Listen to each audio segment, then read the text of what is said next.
Hi. I've been thinking a lot lately about modulation, because that's what Modula's all about. I also got thinking about inspiration, because that's also what Modula's all about. To be inspired is to be modulated, man. So should we talk about some ways to modulate? Because there's lots. The first way is the most expressive of all. Those hands. But then there's also LFOs.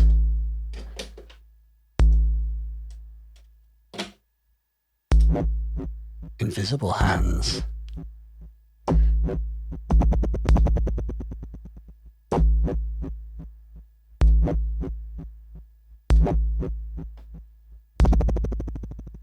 If we want, we can restrain those hands with an attenuator. The attenuator will allow us to control how much the hands modulate. And an attenuverter can invert as well as attenuate. Very useful. But we can also use a VCA to attenuate those hands. Complete attenuation right here. And if we use another LFO to control that VCA, then this happens. One LFO controls the amount of the other LFO, and so makes a more complex modulation, to be then combined with other readily available forms of modulation that you have to hand.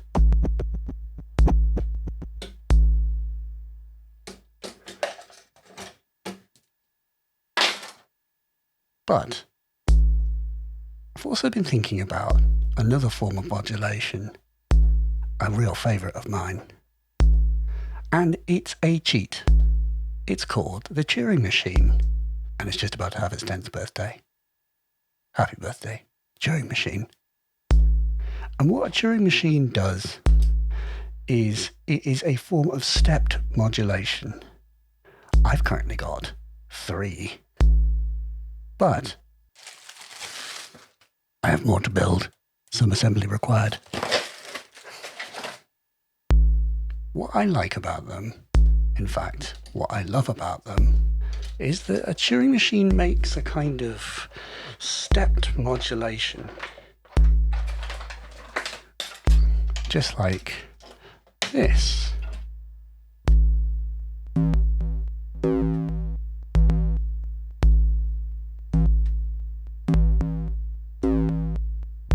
And this steppiness is just an absolute godsend for live. It is a source of endless adjustment that will keep something sounding alive and different from step to step. But what is amazing about the Turing Machine is that it loops.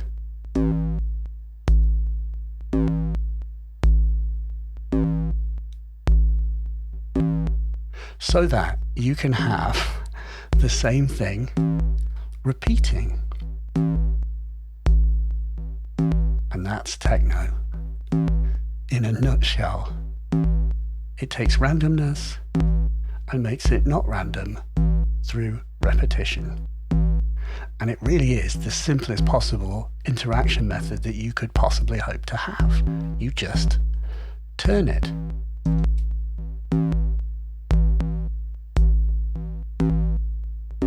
And it really is perfect for live performance. And I don't mean that in marketing speak. I mean, it actually is perfect for live performance because it is the simplest interaction method. Just turn and lock. Turn up. Get more randomness, seeded, and lock. And now we don't have to be so manual. We have got a pulse output. It also creates a gate. And if I feed pulse into trig, then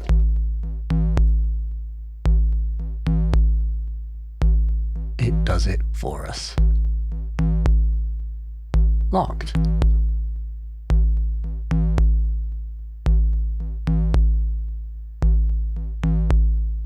This is random, but because it repeats, it's not random anymore. Looping makes randomness intentional, and you get to take credit for the idea. That's techno, and that's what you're paying all that money for. We've been talking about modulation in a sort of timbral sense, but really it means any kind of modulation, and that also means pitch. If I disconnect this and feed it to pitch, I love using the Turing machine as a source of pitch information. It is a step sequencer. Absolutely amazing. And while we're talking about that, have you met my friend Mr. Voltages? Because what Voltages does is it gives you more voltage outputs, except you can determine what is in each of these little stages. And if you have just one little light running on the machine, then this becomes a traditional step sequencer. A source of stepped modulation that you control. It's a sequencer, and it's an amazing tool to have in a modular synth because you can dial in specific bits of modulation per step. And because we have multiple outputs, we could be using the other one to do the modulation that we were exploring before. By turning these dials, we shift the voltages up and down. These actually aren't attenuators, they offset. It's another type of shifting that can be hugely advantageous, but an attenuator is useful too. So the Turing machine is 10 years old. It's an old girl. But I was thinking how really smart, sensible people, when they see a brand new product announced, they don't just buy it immediately, going, this is the answer, I've got to buy this in order to make good music. What these really clever people do is they learn about how something works. They look at the design decisions that were made, the workflow it suggests, and they take those ideas, reverse engineer them, and they make their own versions of that tool. And I'm glad that Tom Whitwell of Music Thing is one of those people, because Tom didn't buy a Klee sequencer, which as time has passed I've realised that this is very much inspired by, especially with 2 dots. Because what happens is that where the 2 dots are, it sums together the voltages created by these sliders, just like a Klee. So you get a funny interaction. One dial affects the whole sequence in different ways. But I bring up Tom just because he didn't buy a Klee sequencer. He looked at the design of a Klee sequencer and he made something of his own. He was modulated to some degree. And those kinds of incredibly pragmatic and smart people also use things like Max, or Reactor, or Pure Data, or Norns, or the Droid module, or Bitwig's The Grid. And they build and they prototype virtual versions of the thing at no additional cost beyond their time. And I just think that idea is really, really smart. The idea of taking the idea and building your own tools that reinterpret ideas. You might apply that process to the design of your modular synth, for example, and make one that's inspired by the feature set of the ARC 2600, or the Synthie, or something like the Arturia Microfreak, which, being that it is sort of a Platts married with a SEM filter, is kind of inspired by the sorts of things that people do with modular synths when they take digital oscillators and pair them with analog filters, which is always a good time. I've said before, all the best stuff in modular is digital, but there's nothing quite like an analog filter. So you may well make something that is inspired / modulated by synths of the past or synths of the present day. Speaking of which, what about Elektron? God, those guys with their absolutely amazing forward-thinking machines. I was thinking about Elektron recently. Of course, the Syntact was announced, but I was thinking more about the Elektron mono machine. And that's because I was thinking about SOPHIE. There was an interview that SOPHIE did that was quoted in his tweet by a person whose mum definitely didn't name them Giant Solid Concrete Cube, but that's the name they've taken anyway. And SOPHIE's quote goes like this. In terms of splitting layers within music, absolutely. I'm rather fixated on this idea of a monophonic, elastic, full frequency range morphing composition. The language of electronic music shouldn't still be referencing obsolete instruments like kick drum or clap. No one's kicking or clapping. They don't have to. So it makes more sense in my mind to discard those ideas of polyphony and traditional roles of instrumentation. It seems wacky to me that most DAW software is still designed around having bass drum, keyboard, vocals. That's what I find liberating about the mono machine. It's just waveforms which can be pushed into shapes and materials and sequenced, just like a sculpture machine. Not like a computer pretending to be a band from the 70s or whatever. Right on, SOPHIE. It's just waveforms that can be pushed into shapes and materials and sequenced. It's not a computer pretending to be a band from the 70s or whatever. And I think SOPHIE has a really solid point. And we're celebrating music technology used to make new forms of music, not to rehash the past. And I love rehashing the past, by the way. I do it all the time. But we're always, minute by minute, heading into the future, whether we like it or not. So we have to make the music of the future, don't we? And won't we need new inventions to explore it? Surely? New tools? And that made me think about the Moog DFAM. A modern analog synth that uses repeating stepped modulation from two-step sequences to push around a voice like elastic, like a mono machine. And it becomes one thing from one moment to the next, just like a mono machine. But if you think about it, the architecture of the DFAM is not in any way new. The things that are actually inside the DFAM are basically things that have been available since about 1964 on a Moog modular. That is VCAs, step sequences, envelopes, which is to say that the capability of making something as strange and sort of freeform as a DFAM has existed since the mid-60s.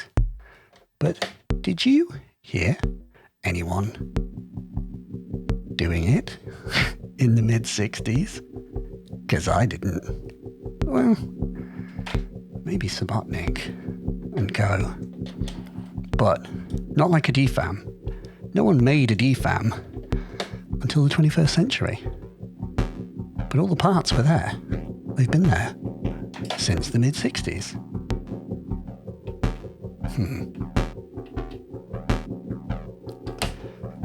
Of course, now we have digital tools, things like our friend the Basimilus Iteritas Alter from Noise Engineering, which is a sort of computer in a module.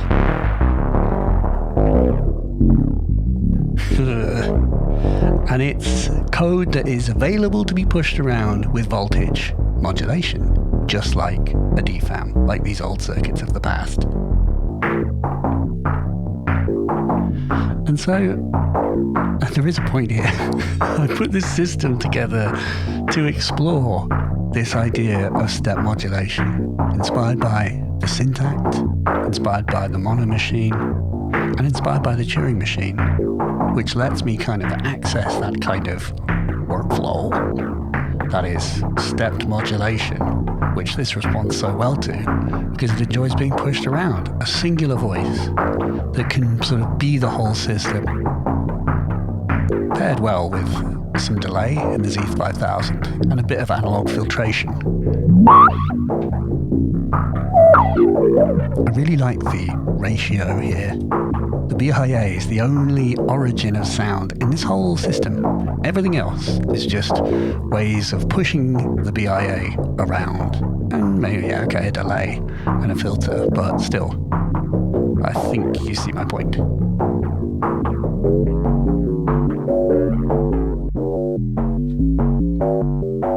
And we can lock.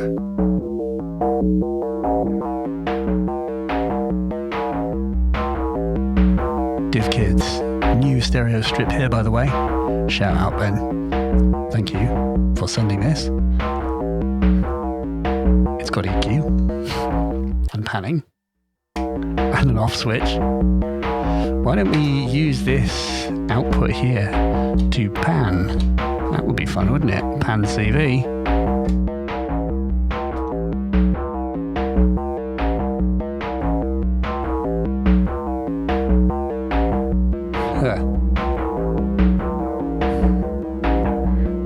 That's cool. So we're step modulating the pan. And so to reiterate, my point here is to be inspired by other things and use those to guide both what you patch on a modular synth and also how you design it. By looking at the Mono Machine, thinking of the idea of this kind of parameter locking stepped automation thing, I'm like, how can I implement a version of that and get it intentionally wrong? There are other modules that can help you get a lot closer, like for example the Poly-N preset, which literally lets you dial in per step modulation, or things like the Tip-Top Z8000, amazing, which has loads of clock inputs and can have rows and rows of voltages. You adjust these and it spits out voltages from all of these outputs. It is amazing for step modulation, an absolute boss just by itself. But I like the Turing Machine for its immediacy. Ooh.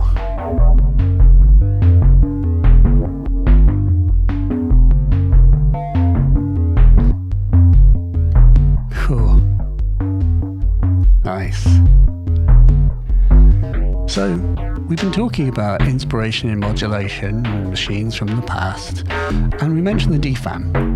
Are there other things that the DFAM can teach us about ways to modulate? And I would say, yes, there are. I mentioned that the DFAM is envelope generators and step sequencers. Well, why don't we try envelopes affecting things? So, the Turing Machine has got expanders that create gates. This one is called pulses. And if I was to take an output of pulses and feed it into my stages, which is Mutable Instruments' incredible module, which can do so many different things, including it can be an envelope. So now there's an envelope here. Let's send that into the fold control here. I need to recalibrate this one.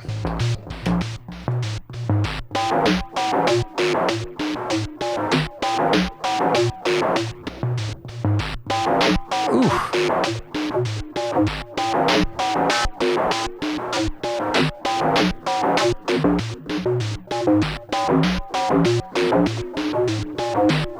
That's nice. So, a second envelope, and let's have it control the filter. So one envelope controls the fold amount. Ooh.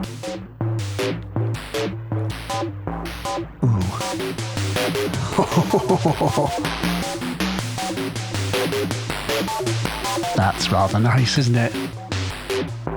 Watch it disappear. Goodbye.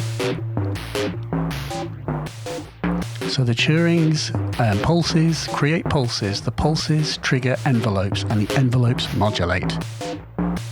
Because this is locked, this is all one big module, this is an expanded Turing machine, and I can lock this, and we'll get different patterns with different gates, all one big unified thing.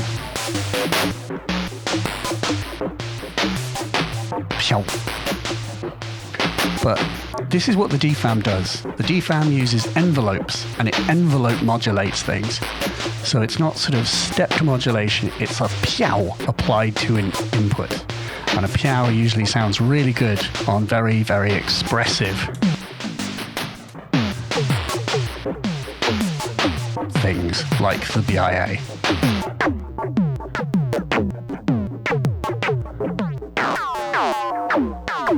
And we can vary the length of the decay. And if we felt really, really, really, really posh, we could use modulation to vary that for us, like this.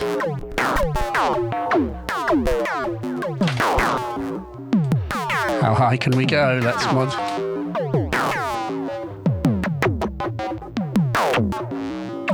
Now this Turing machine controls the length of the envelopes, which are being controlled, pinged by this Turing machine and being sent into the BIA.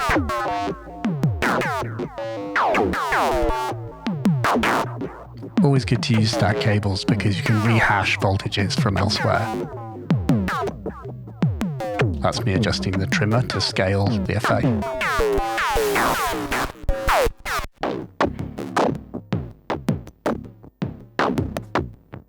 Breaks. So, envelopes being used to modulate. But you can go one further than this, which is to say that you can use VCAs again. And if you use a VCA controlled by a step sequencer, then that is very much like the DFAM, which is to say we take the same envelopes, but we connect them through a VCA comme ça. I get cables.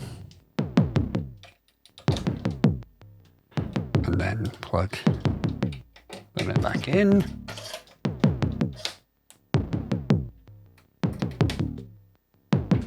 And then we have to control the amount. And so this Turing machine that we'll be using to modulate the time, I'm going to use it to control the VCA, the amount that is being sent.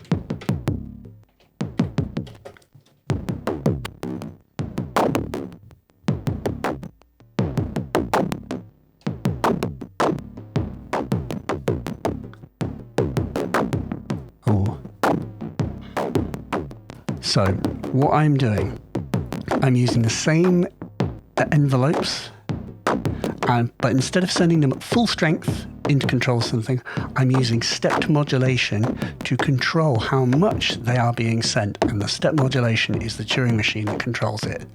So it's sending not this just stepped signal into the BIA, it's sending this lumpy step signal made lumpy by envelopes. Does this make sense? So it varies the amount that the envelopes are going in by, and it therefore makes it much more expressive.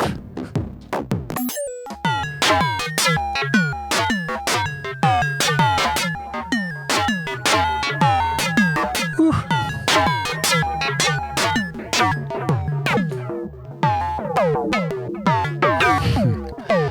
We could do something really weird here, which is we could take the output of this Turing machine and we could use it to control the time of the master clock that controls the speed of the whole modular.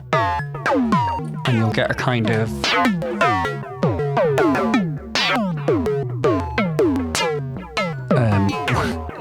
it's part of the Krell patch, but like we're getting step modulation and the step is making this go faster or slower per step.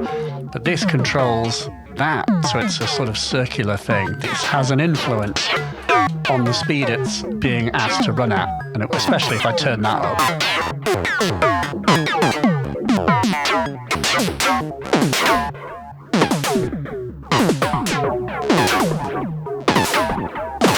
Modulated time.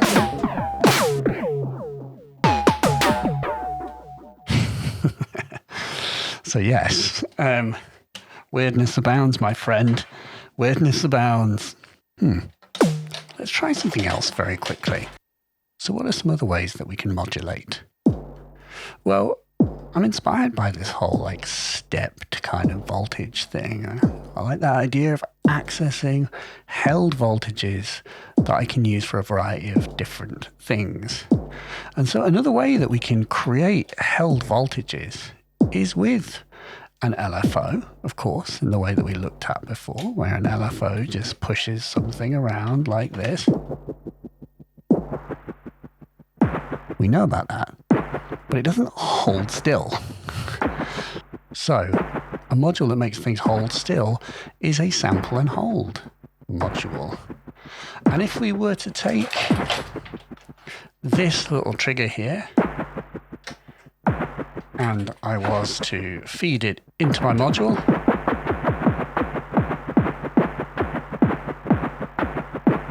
we get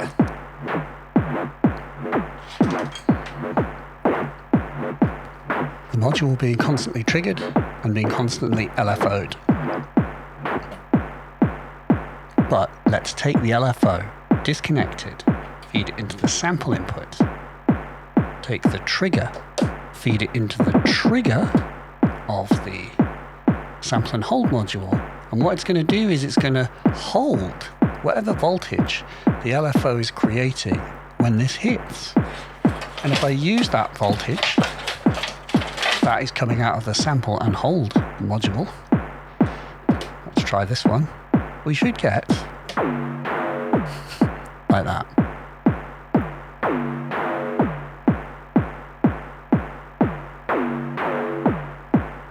Isn't that cool? What we're doing is we're sampling holding an LFO. And the LFO is moving independently and it's moving quite slowly. And so the sampling and holding is sampling and holding the voltage. But because the LFO is cyclic, then there's a cyclic kind of result to the steps. A little bit like the Turing Machines cyclic results.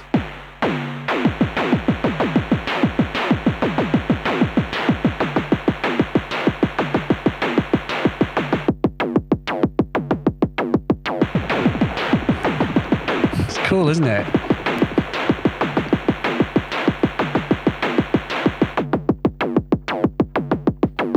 And now it creates other voltages here. So were I to take noise, which it creates, and feed it into the samples, we'll get sampled noise. And I'll feed that into decay, no, the attack.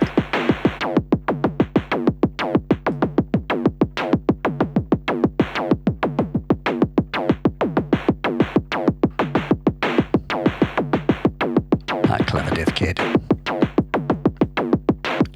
Quite often on fixed architecture synths, you will see that sample and hold modules use noise as their source, so they're always outputting kind of really random voltages for every step. And what we've got here is an example of using a modular sample and hold generator to do both types, which is to say the random type, where you use noise as the source, which is noisy. It's always going to be different voltages, and it's creating snare hits on certain hits because it's controlling the attack control, which adds noise on certain settings. But this cool folded sound uses the rhythmic LFO as its source. So it's got a kind of techno rhythm to it, which is exactly what you want.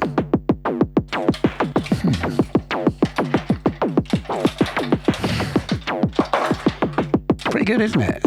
So if we then take that same thing, and let's clock our Turing machine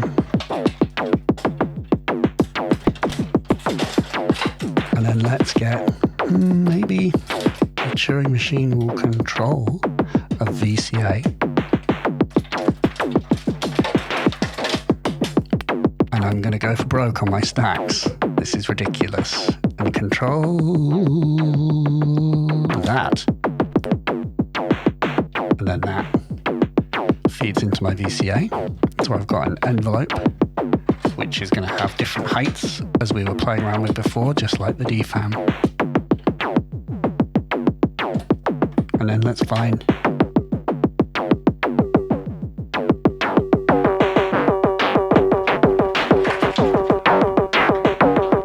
we'll use this pulse to control the second trig of this envelope. And now that one can control my filter.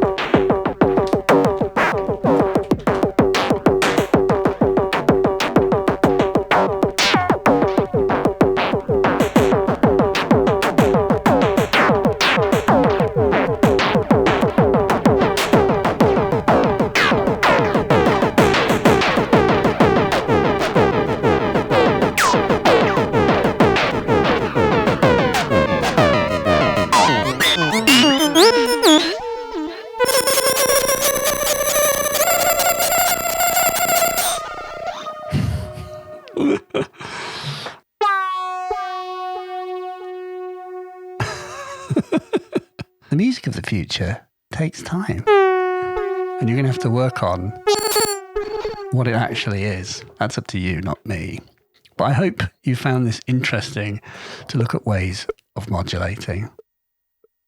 We have everything we need to make new music, be it in a £3,000 modular synth, a £700 groove box, or a £200 second-hand laptop with VCV rack. The only limit is your imagination, the advert might say, and that's absolutely true. But I think it's actually also kind of a sick burn. The only limit is your imagination. I say it's a sick burn because I think the imagination is actually a tremendously limiting factor. As we build a box around the idea of what music is meant to sound like, our own constraints, our own ideas of what music should be, box us in. And we need to be really careful to make sure that doesn't happen, because we can have the most amazing tools in the world. We could have had them since the 1960s, but we haven't accessed the idea until many, many decades later. It takes an open mind. In the meantime, let's keep trying to find music interfaces to help us shortcut that process. Time is ticking. Happy birthday, Turing Machine. May it inspire us to push things forward. Thanks very much.